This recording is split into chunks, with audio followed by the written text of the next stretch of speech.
নমস্কাৰ, মই মৌজিদ। বন্ধুসকল, পলকতা সংবাদী সন্ধিয়াৰ 7টা গুৰুত্বপূৰ্ণ খবৰ। প্ৰথমটো খবৰ, ৰাজ্যৰ লাখ লাখ নিবনুৱা যুৱক যুৱতীলৈ ভাল খবৰ। ৰাজ্যত পুনৰ খালী হৈছে হাজাৰ হাজাৰ চাকৰি।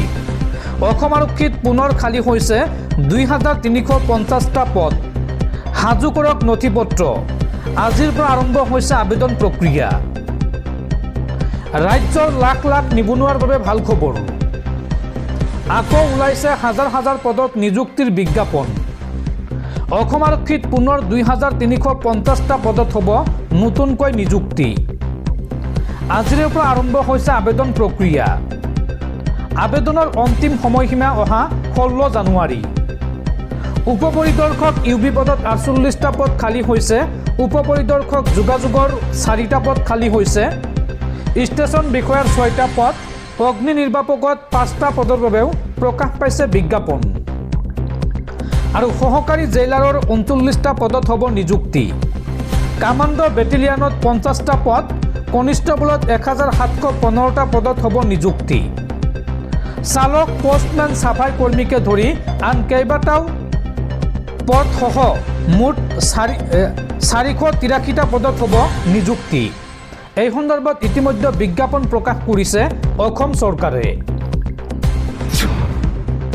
পৰৱৰ্তী খবৰ, আন্তঃৰাষ্ট্ৰীয় পৰ্যায়ত পুনৰ ফুৰা কমিছে ভাৰতীয় টকাৰ মূল্য। আৰু এইবাৰ সৰ্বকালৰ ইতিহাস ভংগ কৰি পতন হৈছে ভাৰতীয় টকাৰ। আজিৰ দিনটোত আমেৰিকাৰ $1 বিপৰীতে ভাৰতীয় টকাৰ মূল্য হ'লগৈ 90 টকা 78 পইচা। ভাৰতীয় অৰ্থনীতিত মাৰ্কিন শুল্কৰ ভয়ংকৰ প্ৰভাৱ। ভয়ংকৰ হাৰত হ্ৰাস পাইছে ভাৰতীয় টকাৰ মূল্য। সৰ্বকালৰ অভিলেখ ভংগ কৰি ডলাৰৰ বিপৰীতে ভাৰতীয় টকাই চুলেগৈ 90 ঘৰ। আজিৰ দিনটোত প্ৰতি ডলাৰত ভাৰতীয় টকাৰ মূল্য হ'লগৈ 90 টকা 78 পইচা। চলিত বছৰত ডলাৰৰ বিপৰীতে টকাৰ মূল্যৰ অৱমূল্যায়নৰ হাৰ হ'লগৈ 5%। ইফালে ভাৰতৰ বজাৰত অভাৱনীয় হাৰত বৃদ্ধি হৈছে সোণৰ মূল্য। টকাৰ মূল্যৰ সমান্তৰালকৈ সোণৰ মূল্যও গঢ়িছে নতুন অভিলেখ। আজিৰ দিনটোত 24 কেৰেট 10 গ্ৰাম সোণৰ মূল্য হ'লগৈ 1,35,000 টকা। পৰৱৰ্তী খবৰ, মিত্ৰতাৰ স্বাৰ্থত এইবাৰ AIUDF দল ভংগ কৰিব বদৰুদ্দিন আজমলে। 26ৰ বিধানসভা নিৰ্বাচনক লৈ আটাইতকৈ ডাঙৰ খবৰ। বদৰুদ্দিন আজমলৰ ডাঙৰ ঘোষণা যে মিত্ৰতাৰ স্বাৰ্থত এইবাৰ AIUDF দল ভংগ কৰিব আজমলে। আজমলে এই সন্দৰ্ভত কয় যে ৰাহুল গান্ধী আমাৰ সৈতে আলোচনাত বহক, আমি AIUDF দল ভংগ কৰিম। এই মন্তব্য বদৰুদ্দিন আজমলৰ। ৰাহুল গান্ধী আমাৰ সৈতে আলোচনাত বহক, আমি AIUDF দল ভংগ কৰিম। এই ঘোষণা বদৰুদ্দিন আজমলৰ। আজমলে কয় যে আমাৰ সমস্যাসমূহ সমাধান কৰিম বুলি ক'লেই AIUDF দল ভংগ কৰিম। বিধায়ক হোৱাৰ বাবে আমি দল কৰা নাই। এই মন্তব্য আজমলৰ। লগতে অখিল গগৈ আৰু লুৰিণজ্যোতি গগৈক এইবাৰ সংখ্যালঘু অঞ্চলত নিৰ্বাচন খেলাৰ আহ্বান বদৰুদ্দিন আজমলৰ।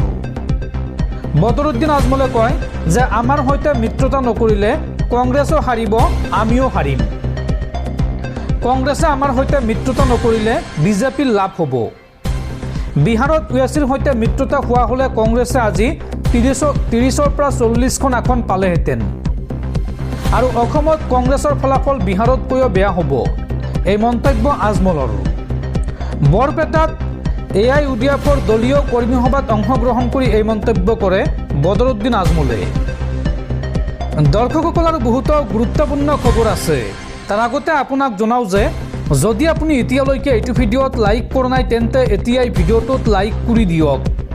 আৰু এনেকুৱা ধৰণৰ ভিডিঅ' মই নিতৌ চাবলৈ চেনেলটো ছাবস্ক্ৰাইব কৰি কাষত থকা বেল আইকনটো প্ৰেছ কৰি ৰাখক। পৰৱৰ্তী খবৰ, নিৰ্বাচনৰ পূৰ্বে পঞ্চায়তৰ সদস্য মণ্ডল গাঁওবুঢ়াৰ বাবে আহি গ'ল কঠোৰ নিৰ্দেশনা। এতিয়াৰ পৰা চৰকাৰী কাম কৰি দিয়াৰ নামত ৰাইজৰ পৰা 1 টকাও ল'ব নোৱাৰিব।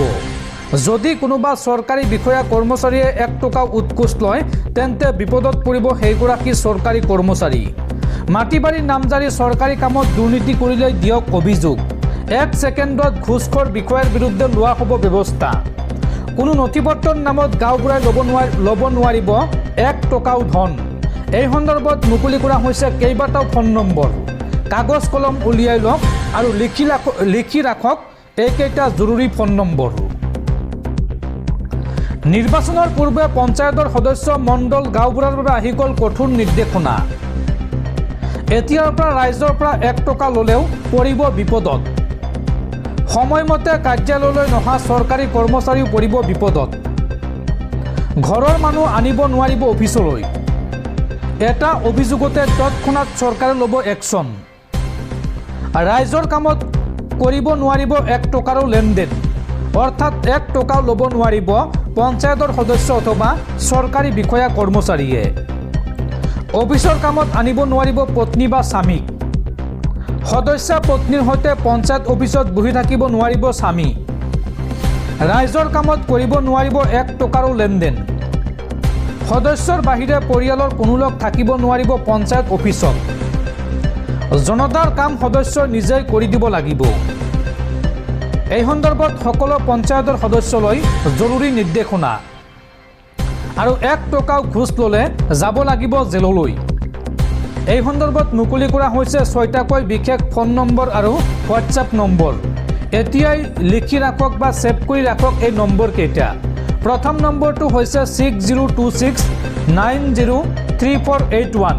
এই নম্বৰত ফোন কৰি আপুনি পোনপটীয়াকৈ অভিযোগ দিব পাৰিব যদিহে আপোনাৰ পৰা কোনো চৰকাৰী কৰ্মচাৰীয়ে উৎকোচ বিচাৰিছে। দ্বিতীয় নম্বৰটো হৈছে 6026903483। তৃতীয় নম্বৰটো হৈছে 6026903481। এই নম্বৰকেইটাত ফোন কৰি আপোনালোকে পোনপটীয়াকৈ দিব পাৰিব অভিযোগ। লগতে হোৱাটছআপ যোগেও আপোনালোকে দিব পাৰিব অভিযোগ। হোৱাটছআপ নম্বৰটো লিখি ৰাখক 6026901243। এই নম্বৰত হোৱাটছআপ যোগে আপুনি দিব পাৰিব অভিযোগ। আৰু এটা হৈছে টল ফ্ৰী নম্বৰ। এই টল ফ্ৰী নম্বৰত ফোন কৰিও আপোনালোকে অভিযোগ দিব পাৰিব। টল ফ্ৰী নম্বৰটো হৈছে 180034533767।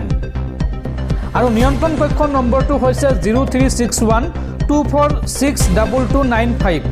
এই নম্বৰত ফোন কৰিও আপোনালোকে দিব পাৰিব অভিযোগ। লগতে আপোনালোকে মেইলৰ জৰিয়তেও অভিযোগ দিব পাৰিব।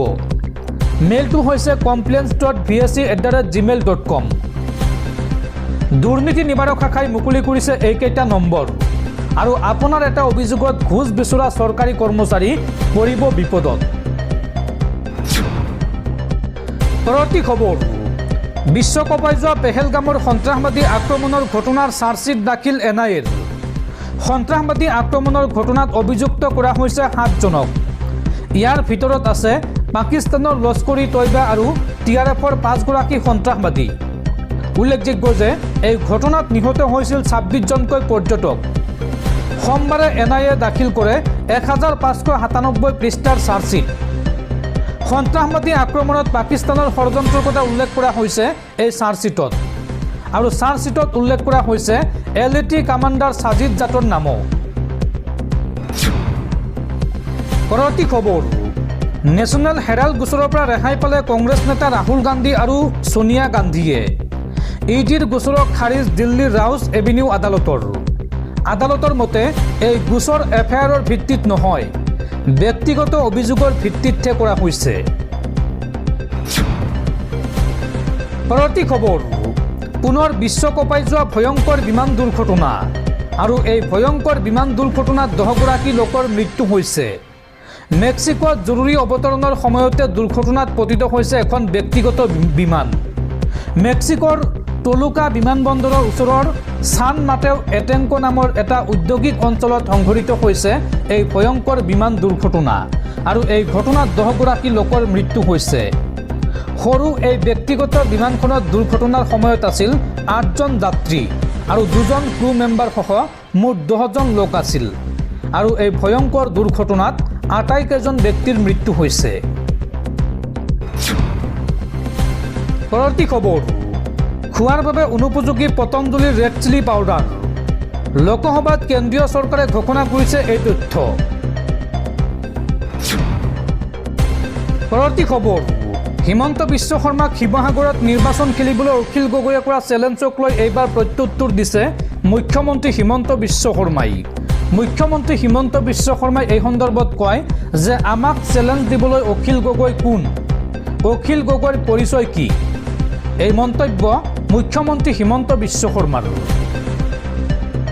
অখিল গগৈৰ চেলেঞ্জক লৈ প্ৰত্যুত্তৰ মুখ্যমন্ত্ৰী হিমন্ত বিশ্ব শৰ্মাৰ। আমাক চেলেঞ্জ দিবলৈ অখিল গগৈ কোন, অখিল গগৈৰ পৰিচয় কি, অখিল গগৈৰ কেইজন বিধায়ক আছে, কিমান ডাঙৰ দল, তেওঁ কি কি কৰিলে অসমত, তেওঁৰ লিষ্ট এখন মোক দিয়ক। তেওঁ বিভিন্ন সময়ত বিভিন্ন কথা কয়, তেওঁৰ কথাত মই কিয় উত্তৰ দিব লাগে। উল্লেখযোগ্য যে শিৱসাগৰত অখিল গগৈৰ বিৰুদ্ধে এইবাৰ নিৰ্বাচন খেলিবলৈ হিমন্ত বিশ্ব শৰ্মাক চেলেঞ্জ দিছিল অখিল গগৈয়ে। আৰু অখিল গগৈৰ এই চেলেঞ্জক লৈ এইদৰে প্ৰত্যুত্তৰ দিছে মুখ্যমন্ত্ৰী হিমন্ত বিশ্ব শৰ্মাই।